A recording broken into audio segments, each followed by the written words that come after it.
karena error. Assalamualaikum warahmatullahi wabarakatuh. Saya Wulan Febriana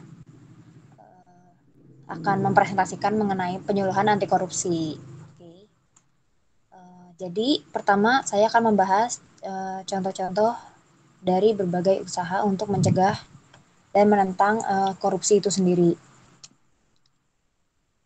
Nah, di sini ada 7 usaha untuk mencegah dan menentang korupsi. Jadi yang pertama itu adalah melakukan tindakan preventif. Lalu yang kedua adalah melakukan edukasi sedini mungkin. Lalu yang ketiga, pengembalian uang negara.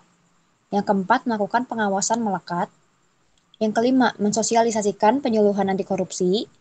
Yang keenam, perbaikan sistem pengawasan. Dan yang ketujuh adalah mempermudah sistem perizinan. Jadi dengan melakukan 7 usaha ini, insya Allah akan mencegah dan menentang korupsi yang ada ya, apalagi di Indonesia. Lalu ada tujuan akhir dari berbagai usaha mencegah dan menentang korupsi. Nah, terus bagaimana aja tuh tujuannya? Jadi yang pertama adalah menghapus segala bentuk korupsi dalam rangka menunjang terwujudnya good governance atau pemerintahan yang lebih baik. Nah, sasarannya itu seperti menurunnya tingkat korupsi, lalu menurunnya jumlah kerugian keuangan negara dari korupsi tersebut, kemudian meningkatnya penyelesaian tindak lanjut kasus yang indikasinya itu korupsi, kemudian meningkatkan partisipasi masyarakat dalam menginformasikan perbuatan korupsi. Jadi masyarakat itu harus paham tentang dunia perkorupsian seperti itu. Lalu terwujudnya sistem pengelolaan yang memiliki daya tangkal terhadap praktik-praktik korupsi serta lebih efisien dalam menjalankan tugas, fungsi, dan wewenang.